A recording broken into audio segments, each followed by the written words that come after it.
దని పురాణ కథలు చెబుతారు. అప్పటి నుంచి గజ్జల శబ్దం వినిపిస్తే అది గ్రామదేవత సంచారం అని నమ్మకం. అయితే కొందరు శాస్త్రవేత్తలు ఇది వేరే కారణం వల్ల కూడా కావచ్చని చెబుతున్నారు.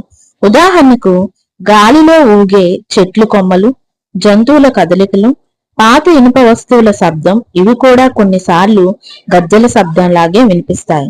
కొన్ని చిన్న చిన్న పిట్టలు కూడా గజ్జల శబ్దం వంటి శబ్దాన్నే చేస్తూ ఉంటాయి. కానీ గ్రామాల్లో ఉన్న ఆ విశ్వాసం మాత్రం ఇప్పటికీ కొనసాగుతూనే ఉంది.